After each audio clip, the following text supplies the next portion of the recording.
The bills that we're going to discuss are authored by yours truly, SBN 1970, entitled an act deferring the increase in contribution of the Social Security System, amending Social 4A9 of the Republic Act number,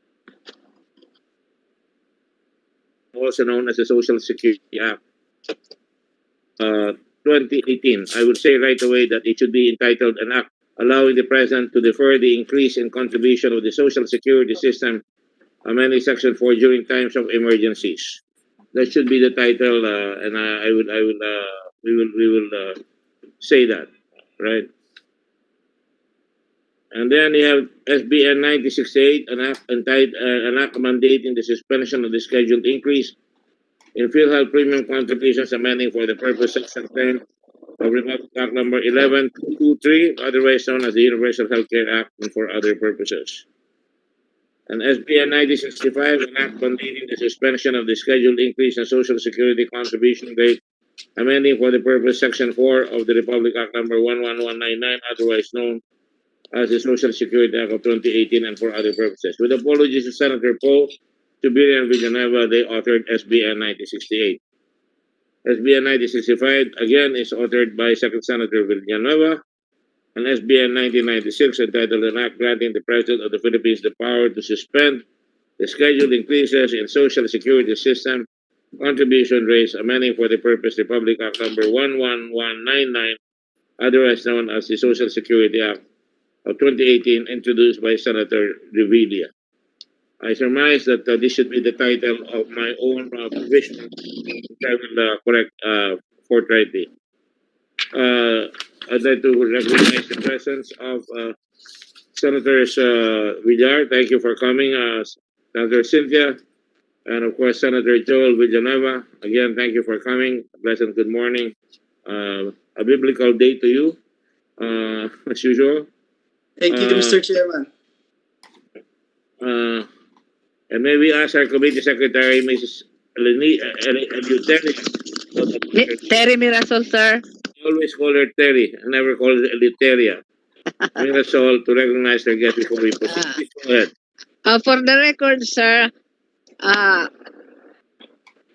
we have from Department of Labor, Attorney Asek Philip Paredes, from Legal and Overseas Operations, DOLE.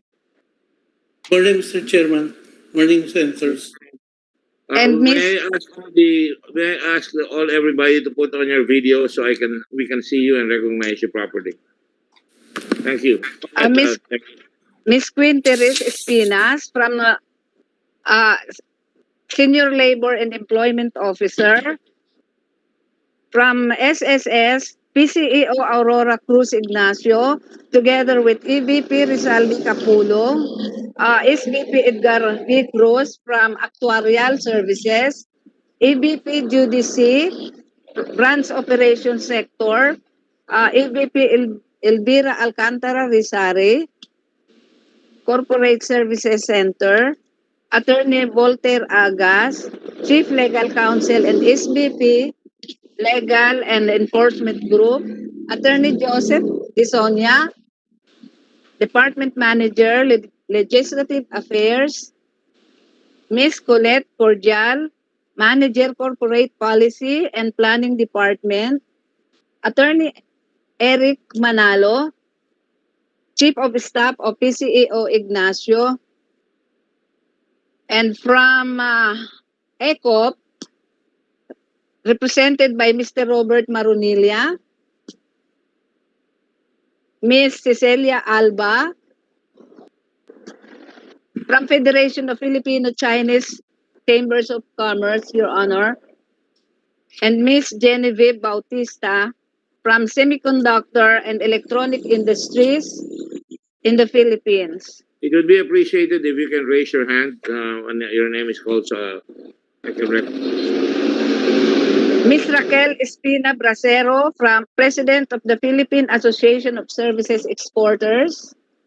Good morning po. Sorry, I cannot open my video, Your Honor.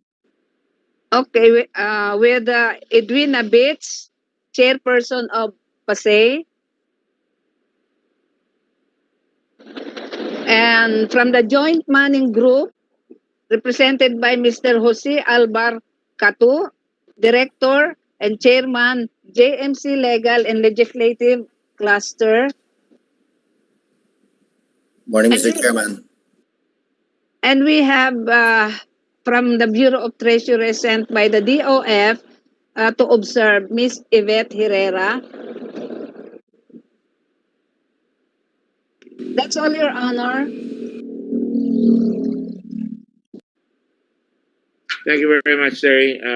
Ladies and gentlemen, I'd like to be this briefing to be this hearing to be brief. It should be simple enough because, as you know, we're all in a pandemic situation, and our people are having a hard time coping. Now, as you know, we authored the bill that would have increased every year the premiums to be paid by the business and the public side and the private and the employees. And having said that, when the pandemic came in, a lot of concerns on whether we should go ahead and increase it from 12% to 13%. And this representation, as I'm sure my fellow senators are of the same opinion, that this can be done, but it must not be done at the expense of shortening the lifespan of SSS.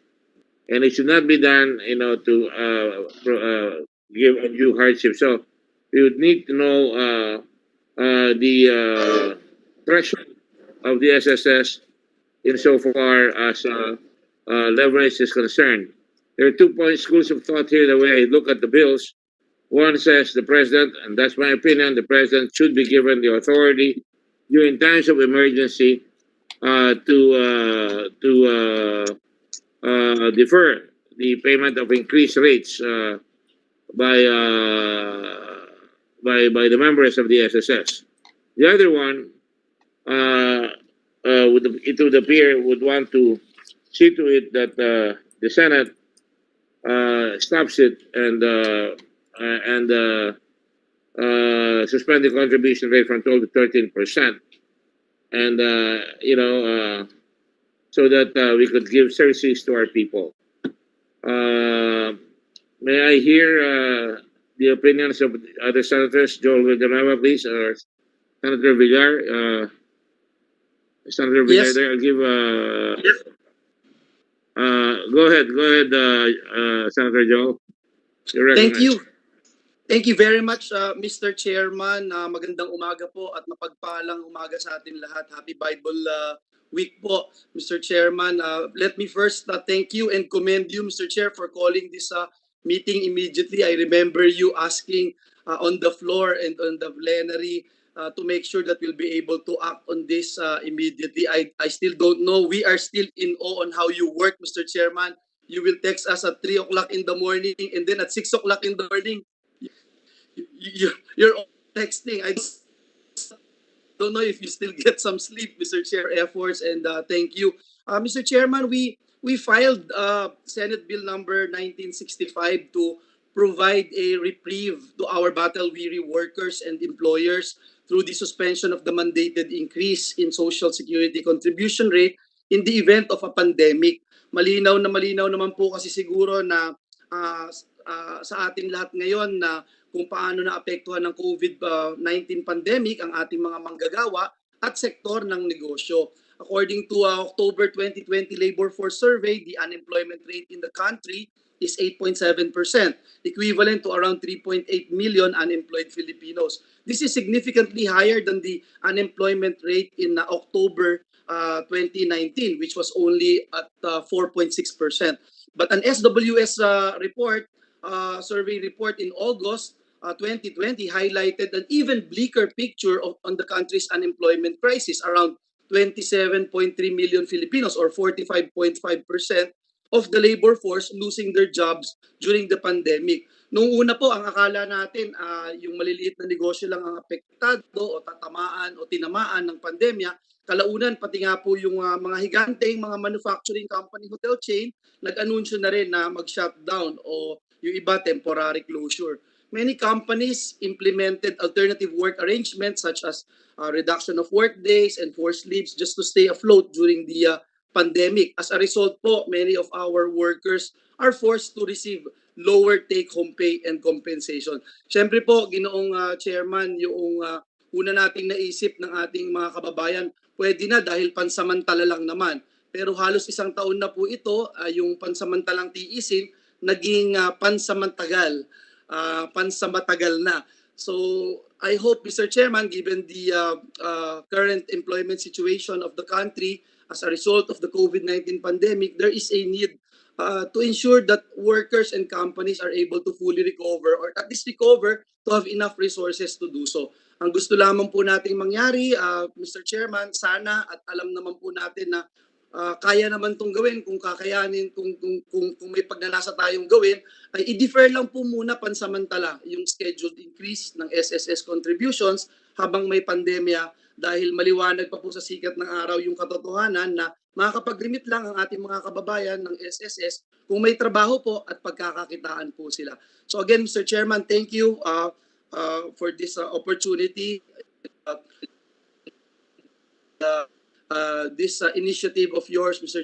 Act on it as soon as possible. God bless us all. Thank you. Joel, excellent presentation, and I commend you for your caring for all the time for our workers. Is Senator Villar there? If he's not, we'll proceed with the meeting and later on call her when she comes.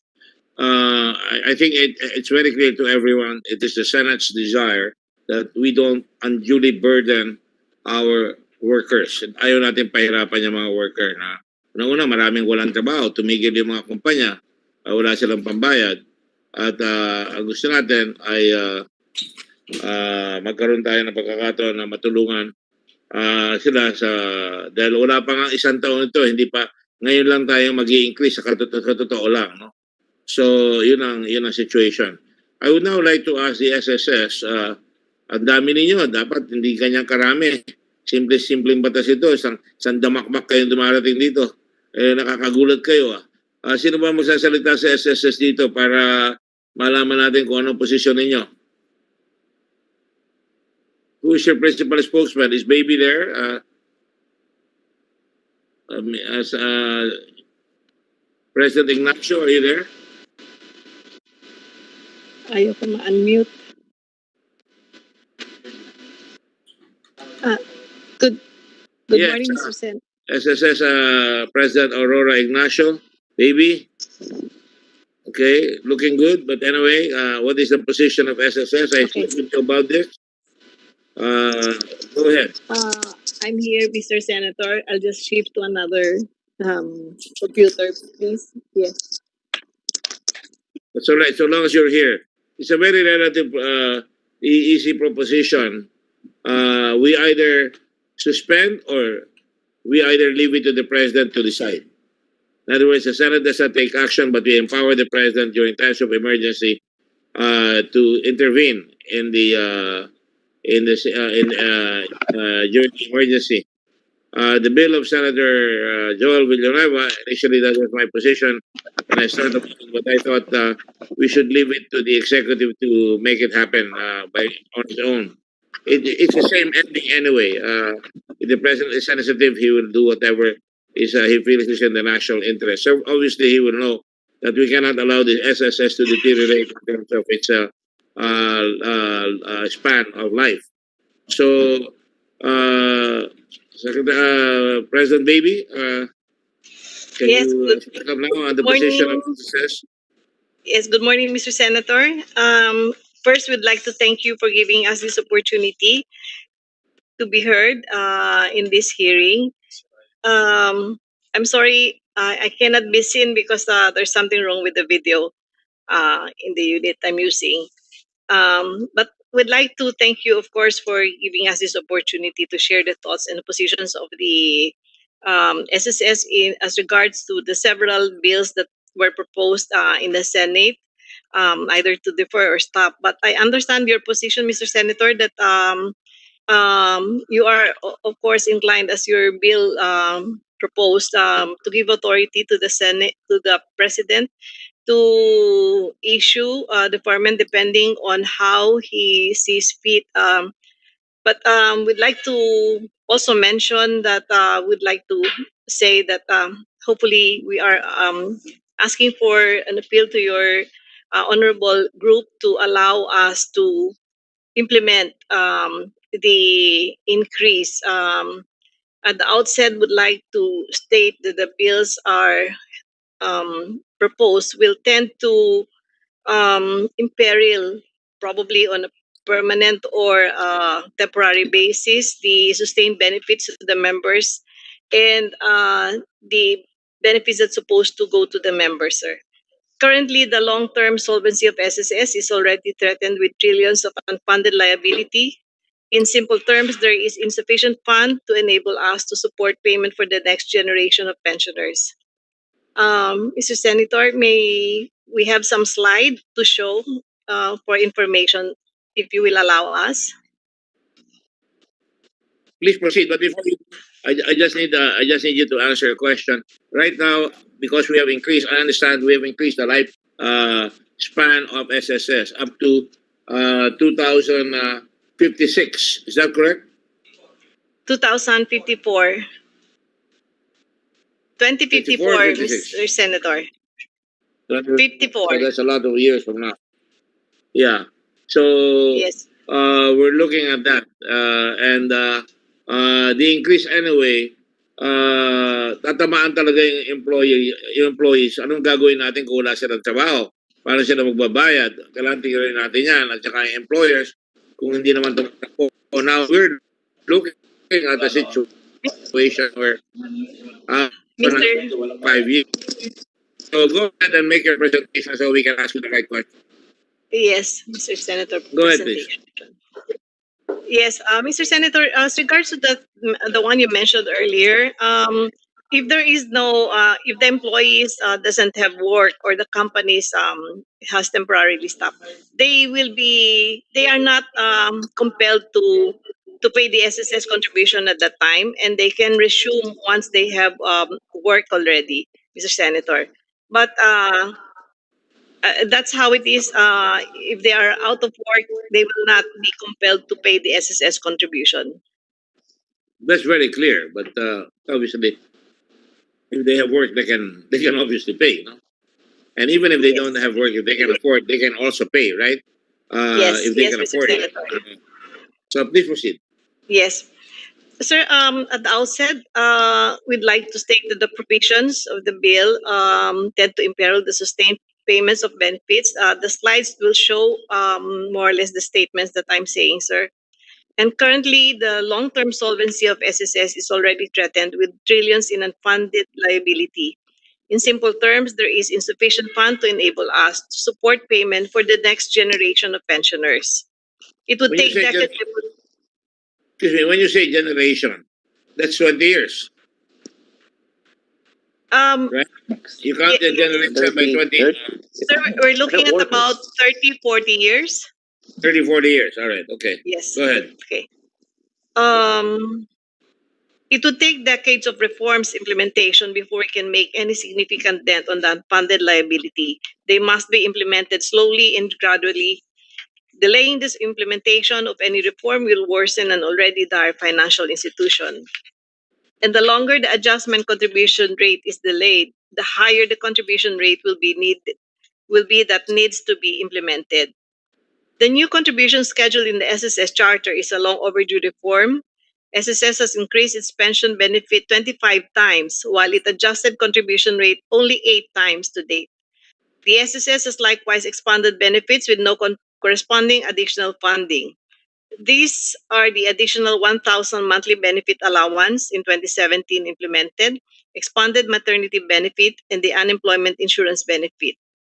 The SSS therefore respectfully appeals for support to our position not to defer the implementation of the 2021 scheduled adjustments.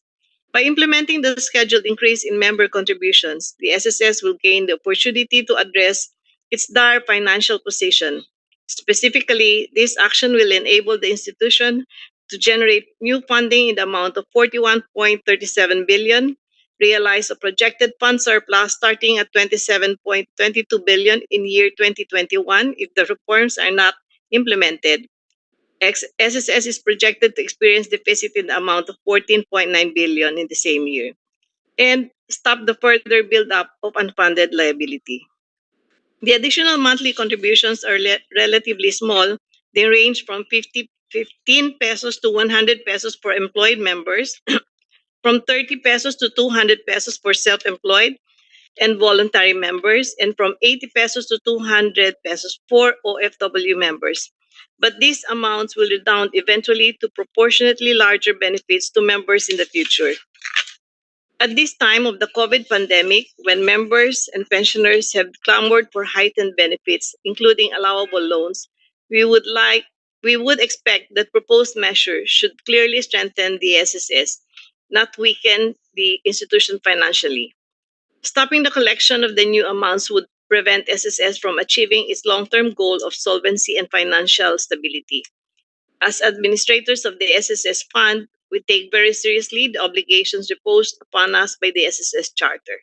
This is the time for national solidarity for our Bayanihan spirit to support the People's Social Security Program. We therefore urge everyone to join us as we continue to perform faithfully and more effectively our fiduciary duty to shore up capacities in the SSS and secure the members in times of unwanted shock situations and contingencies in their lives. We earnestly reiterate our request to your honors to support our efforts to vitalize the SSS and better serve our current and future members. Maraming salamat po, Mr. Senator and the committee members.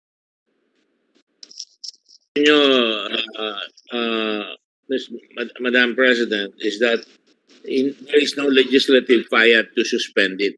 No? Wag galawin. Pero kailangan rin naman, bigyan natin ng puwang ang presidente dahil kung nakikita niya na yung natitirang nagbabayad ay may hirapan, siya na rin ang magde-decide kung isususpend yun. Would you pay for that position better?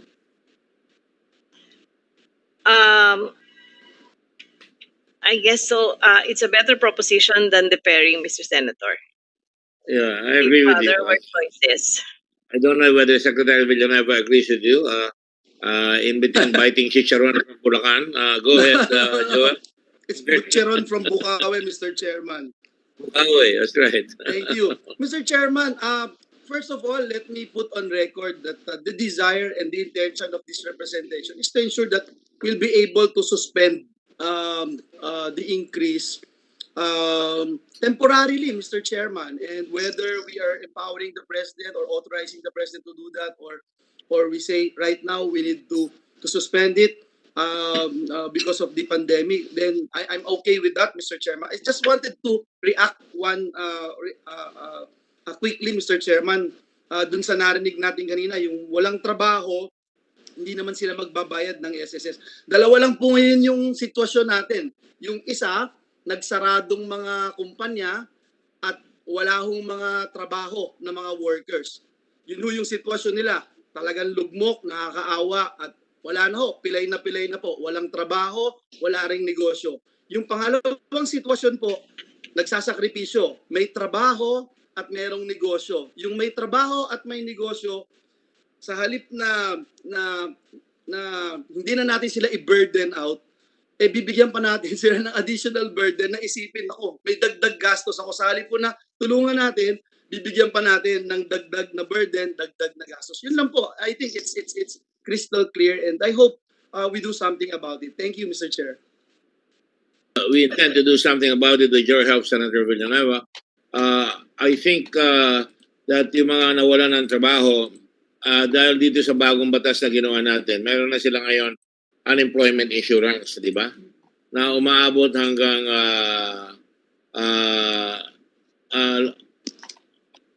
magkano? Up to 20,000 per 2 months. Secretary, can the president of the SSS help me out? How much is the minimum unemployment insurance? 20,000. 20,000. Mr. Senator, ano yung question? Yes.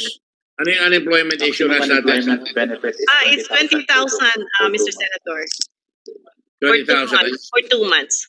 for 2 months. So, Yes. Senator Villanueva, please take note, ginawa natin yung batas na yan. 10,000. Tinitingnan ko lang kung alam ni Baby Ignacio yung kanyang bibigay. Kaya natatakot siya. Sir, in the Medyo may kaya pagka 2020, that's 40,000. May pantawid siya, pero kailangan maghanap ka agad ng bagong trabaho. Yun ang kailangan. Kaya Senator Villanueva will appreciate the fact na may spirited and passionate position against yung mga incentivizing our especially reports. But nonetheless, they're okay insofar as that is concerned. Are there any other comments from the business sector? Which position do you want to take? Let the president do it, or quite frankly, I don't believe that we are nimble enough in the Senate to act when there is an emergency because dadaan ka pa sa dalawang houses. Ito, we will just be during times of pandemic, during times of emergencies, the president is empowered to suspend for a period of time. Ang nilagay natin dyan ay 6 months kung di ko nagkakamali.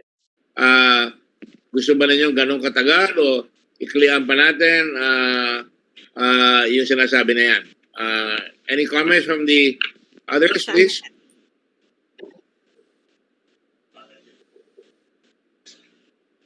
What is the position of business? Mr. Maronilla, are you representing business? Yes, Mr. Chairman. I'm representing the Employers Confederation of the Philippines. You support? Don't you agree with the president, or you want the legislature to mandate a suspension?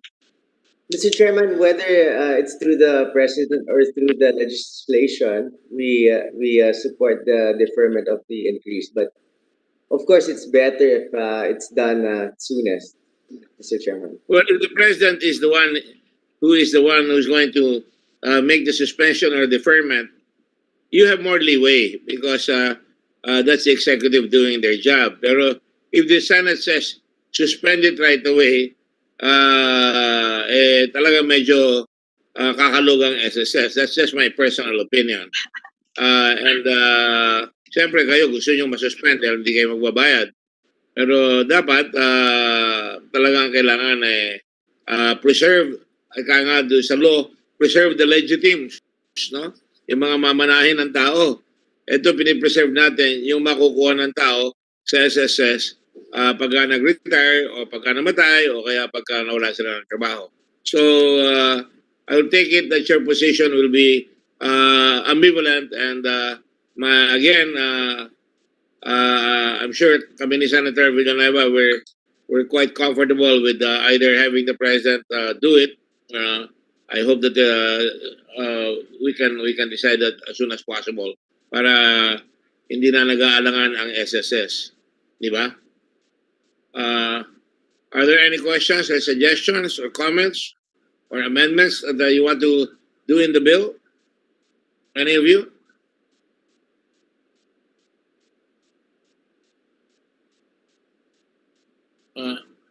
Is that Senator Bongo? No.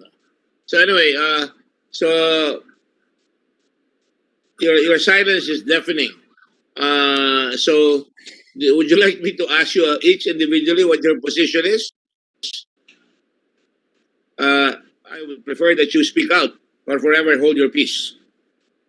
Mr. Chairman, if I may, just to make the discussion more interesting, may we know what particular law was, bill was passed by the House of Representatives? Is it by authorizing the president or the legislative action of the two houses? Is that what they passed just recently? I recall. Having come from the House, I appreciate your position. Talagang kayong mga magbarkadahan kayo dyan. As far as I'm concerned, we can settle that in the BICAM, but I think they're in favor of automatic cessation pagka may emergency, which Automatic. Okay. might might Again, be Mr. Chairman, very please don't dangerous get for me the wrong. SSS. I will go That's just my with opinion. whatever we decide here. And again, the main goal is just to temporarily suspend the increase, Mr. Chairman. Thank you. Right. I think right now it's a go for those who can afford, and nobody pays if they don't have work. So if the president sees it fit, na according to the recommendations of the Chairman Sana Dominguez, as well as President Baby Alonto. Baby, you're the president, right? Sir Ignacio Di ba, po. President? Sir Senator, baby Baby, I'm sorry. Ignacio. Si baby Sorry, Alonto. for some reason, Baby Alonto is a princess who's a friend of mine. I know very few babies. I'm a queen, Mr. Senator.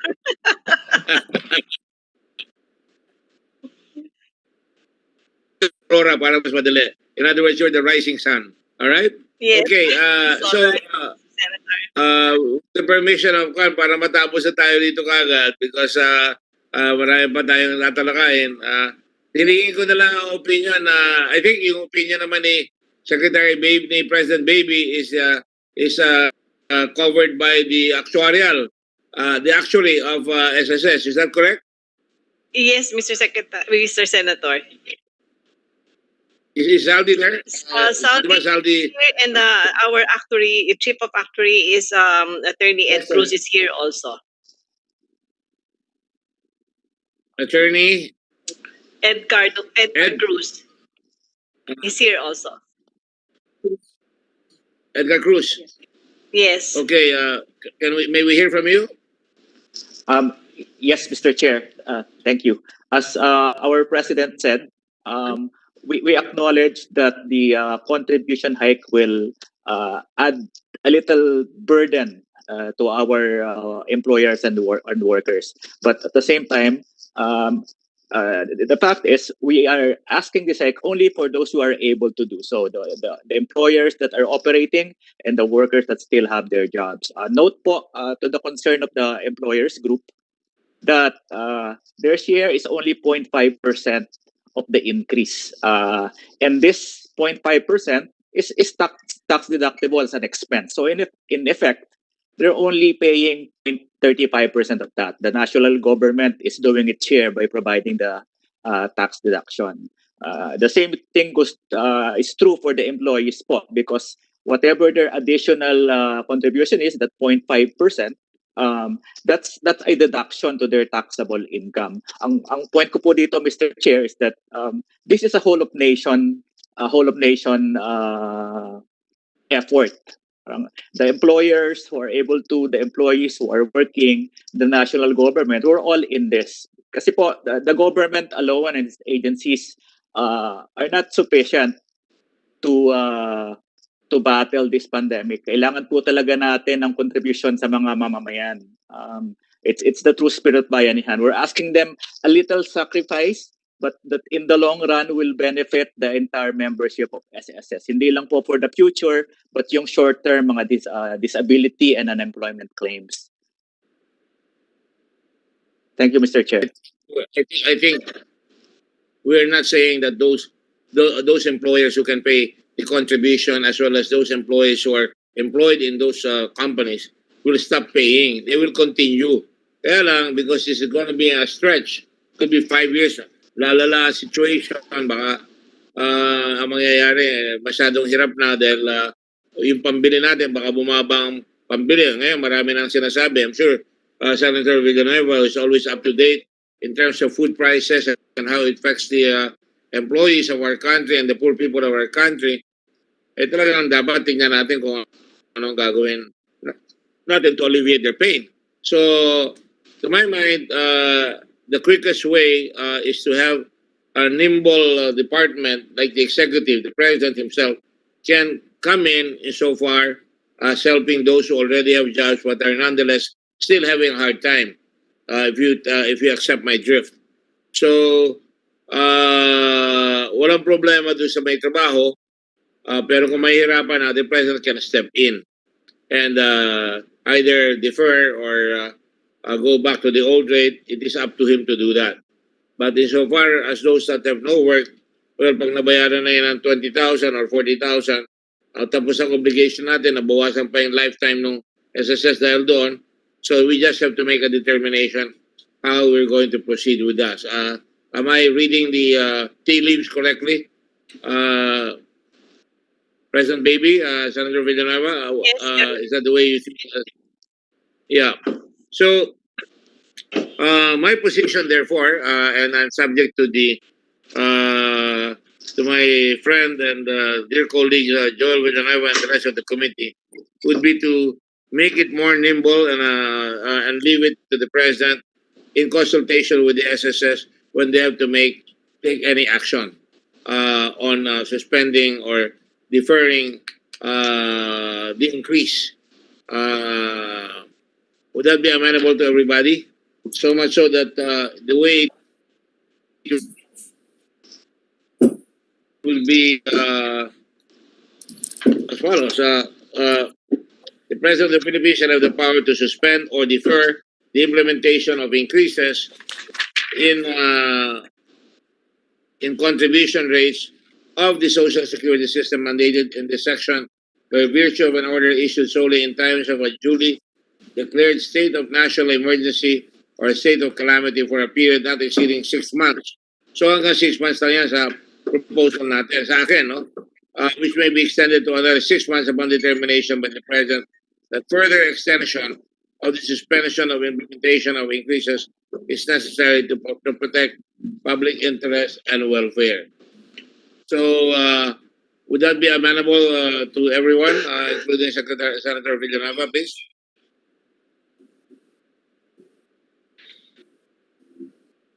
Chairman, we are for it. Again, the main goal here is to temporarily suspend the increase, and I would like to point out what you mentioned a while ago. Hindi po natin pinipigil yung pagre-remit sa SSS. Continuous pa rin po yan.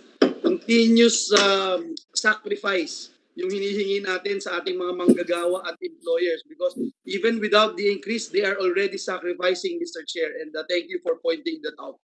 Thank you. Yes. Yeah, I think deferring it to the president is, I think, the faster way to react to a situation. Anyway, it's limited to 6 months. Unless you want to shorten it to 3 months, that's okay by me. But as far as I'm concerned, we're giving our respect to the SSS so that they can lobby with the president and make their appeal thereat.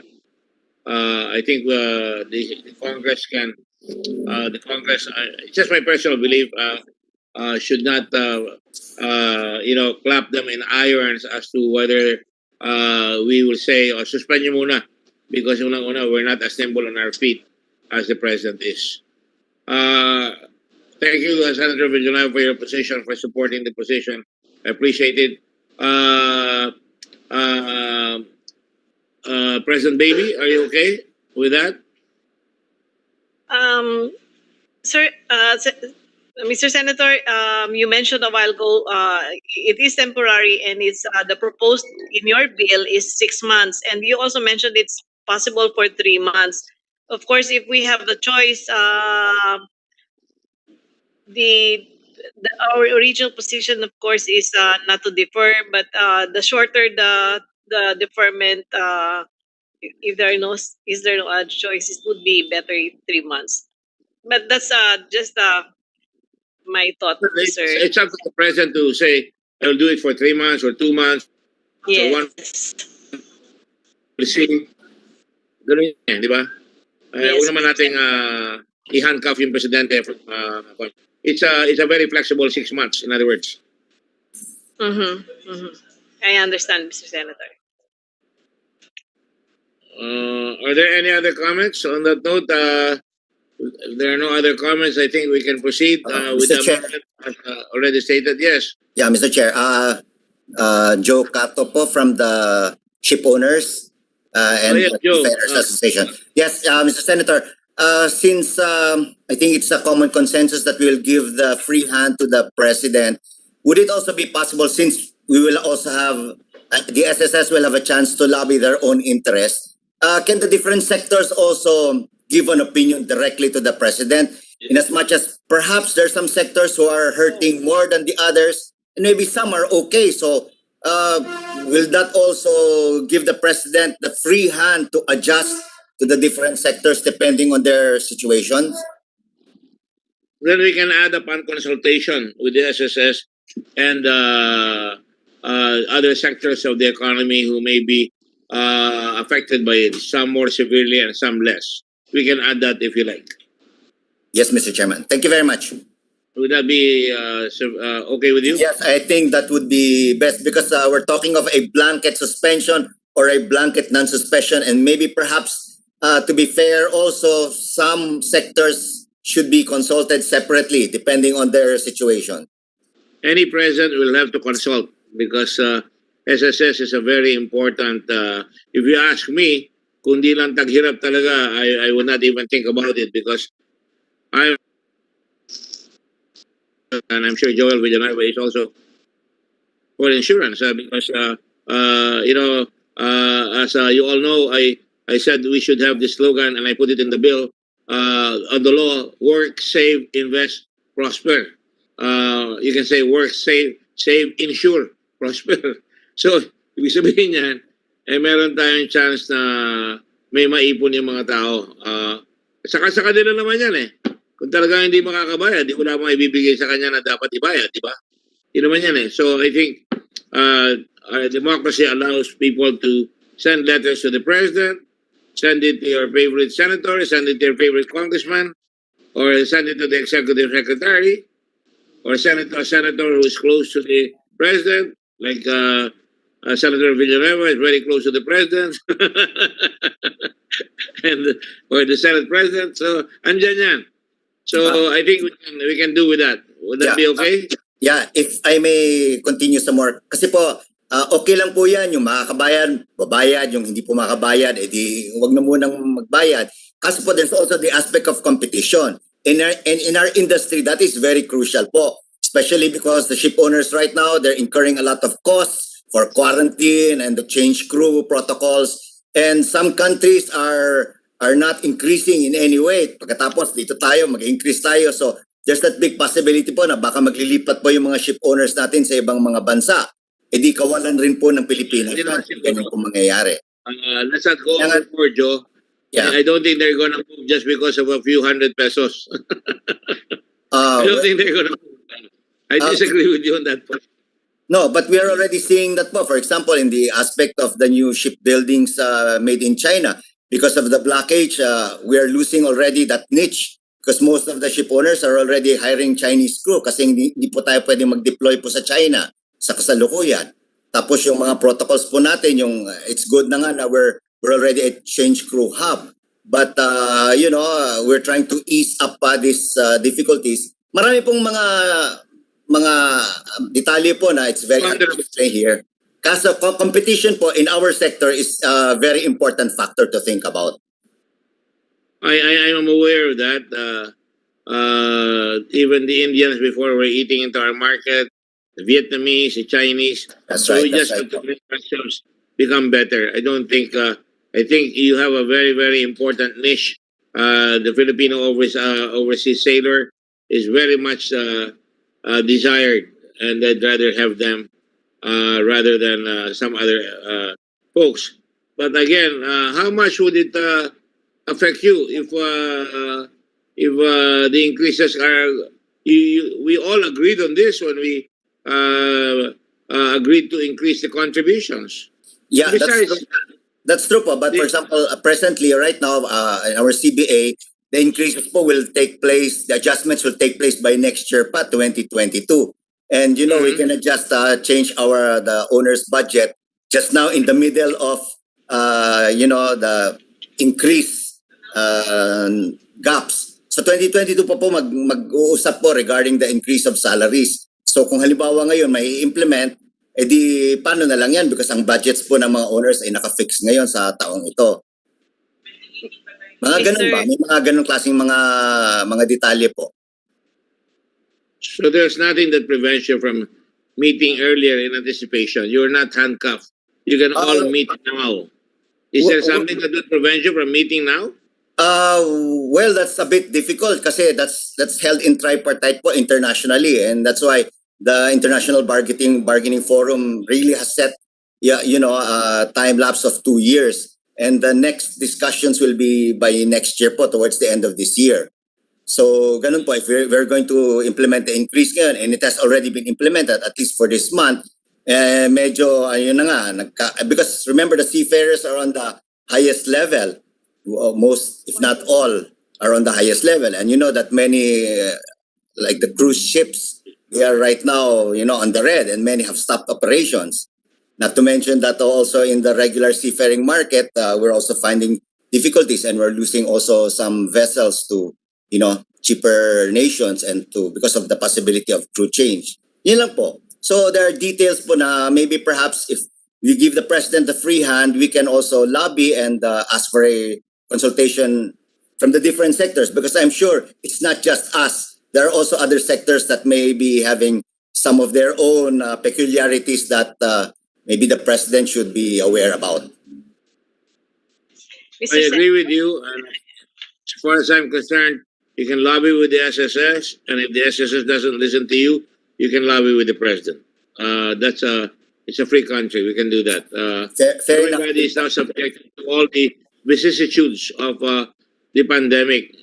That's why that's why we're trying to do our best to cope with it. And I will just have an advertising for you. The Red Cross is now offering saliva testing, which is faster and cheaper. Yes po, hindi na we are appreciative of that. Sana po it will be given sa airport po para sa mga returning OFWs and seafarers natin. Para the time of quarantining will be short. There's a certain bureaucratic freeze that always happens. They're calcified. So I already talked with Secretary Duque about this. I've already talked with everybody na pwedeng sa airport yan. And in fact, we can even do it on your ship when you arrive. Pwede natin Sana po, yung barko, bibigyan na lang kayo ng saliva. Kayo na magbibigay. We can do that. Don't worry about it. But that's not the object of the meeting right now. Yeah, we understand. Thank you very much po in advance. Thank you. Merry Christmas for next year. I hope we get better. Are there any other comments, please? Mr. Senator, this is, may I say something to Mr. Cato, just in case we have time? This is baby. Please identify yourself. Baby, sir. Baby Ignacio. Baby, yeah. I moved to the a new gadget. Yes, baby. For Mr. Cato, with respect to what you're saying, I just wanted to make a quick, short comment. The announcement for the contribution was done in 2018, and we made advertisements in 2019 and 2020. I'm sorry, in 2021 is implementation. The contribution for the OFWs is monthly. It's going to be around $2 to $3. So it's really a very, very small amount for the manning segment, the OFWs. Just wanted to say that it's $2 to $3 per month. If Yes. that's all, Mr. Senator. Thank you very much. Yeah, if I may also reply, Madam, that we have to understand that the OFWs, the land-based sector, they're the ones paying their own contributions.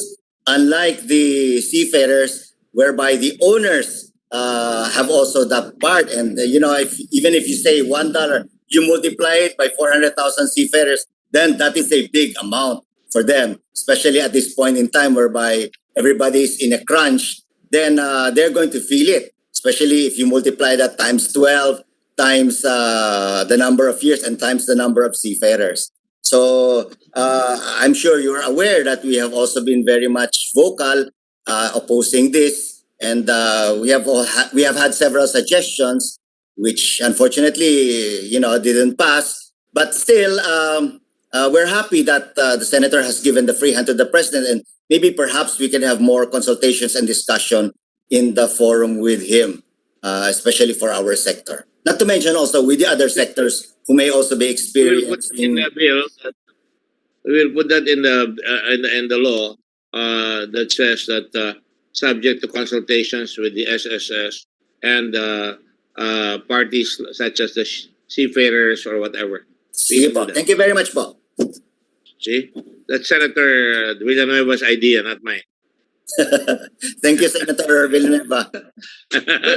Mr. Chairman, if I'm I just trying to get more chicharon from him because he doesn't give me. He always gives Senator Bato the chicharon. it's always in the lounge, Mr. Chair. Mr. Chairman, just one point that I'd like to request from our SSS friends, Mr. Chairman. A while ago, when the SSS president was doing this presentation, actually prepared for SSS presentation with the investments and everything. But I don't want to prolong the hearing, Mr. Chairman. It's just that when the presentation was being made a while ago, I saw a 10 trillion liability, which to me is a little, I'm concerned about it. But may I just ask and request our friends from SSS to give us not just the PowerPoint presentation, but can we request for a full calculation on the projections on the liability, on the reserves and contributions of members para mas makita ho natin at talagang makatulong din po tayo sa SSS, no? Thank you. Senator Villanueva, Mr. Chair, may I? Go ahead, you're recognized. Yes. If you want, we can send to you the calculation that's being asked for, or if you want a short explanation, I can ask our actuary to discuss a little about the 10 trillion, which is our unfunded liability looking forward up to 30, 40 years from now. Send na lang po, Madam President. Pasend na lang po sa committee at Okay. sa office natin. Thank you. Yes. Thank you, Mr. Senator. Thank you. In case that maybe is there, you should be able to invest your money properly. The money of the SSS must be invested in the best returns. So it's not exactly a dire situation as you pointed out, because unang-una, we're not just going to intervene and stop the collections, but it also behooves you to make sure that the money is invested, and I know you're doing that, right? Yes, Mr. Okay, is there Senator. anybody else? Yes, may I know who's speaking, please? Mr. Senator, this is again Baby Ignacio. Oh, yes, baby. Because I saw the lady with the glasses raising her hand. I thought she was the one. And also Mr. Maronilla. Go ahead, baby. Yes, Mr. Senator, we're trying to our very best to do the right and proper investment.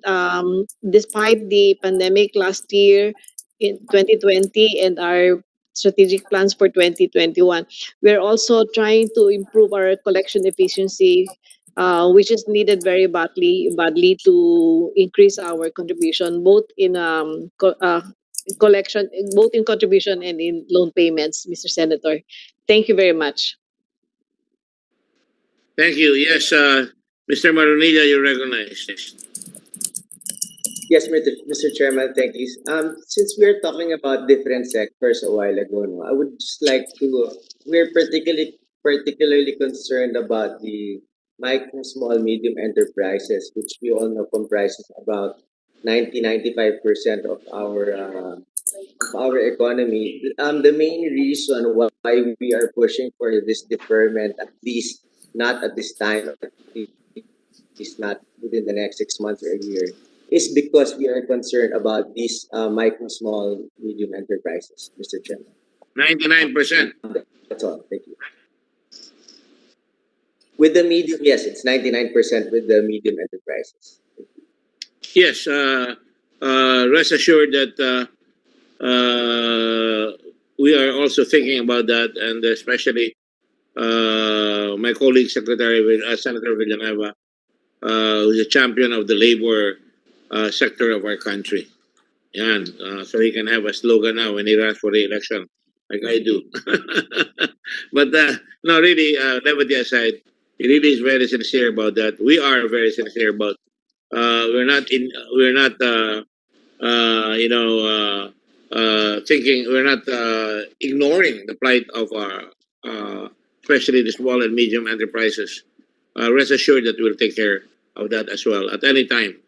And you can always come to me as chairman of the government corporations if you want to make some amendments on how we can better their lives through SSS or GSIS. I don't want to put it here now, but I'm also thinking, I wonder if you might start thinking that you might have to eventually have one insurance company for the whole country, like SSS and GSIS joining together. I don't know whether it's timely, but I think you should start coming out with a position paper, which I would appreciate from SSS, because GSIS appears to have it all wrapped up because they have higher premiums. But properly explained to the public, I think we must learn that insurance is one of the best ways to cushion off these economic upheavals that occur. So let's start thinking about that, baby, and I hear you, Mr. Senator. find a way to talk with GSIS. So I'm sorry. You agree with it? I hear you, Mr. Senator, and we're going to talk to them about.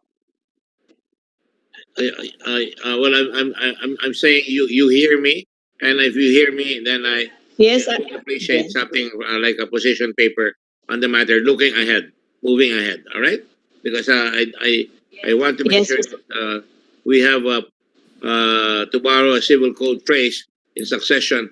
We want to have the legitimes of our workers in government and the private sector enhanced and preserved. So, if there are any more comments, I think Senator Villanueva will now move to that we can approve this as amended, and we can now proceed to the plenary, if that's okay with everyone. Yes, that will be my motion, Mr. Chairman. And I move that we approve this on the committee level so that we can bring this in the plenary, subject to the discussions made a while ago. Thank you, Mr. Chairman. No objections to it, so we consider it approved that it will go to the plenary.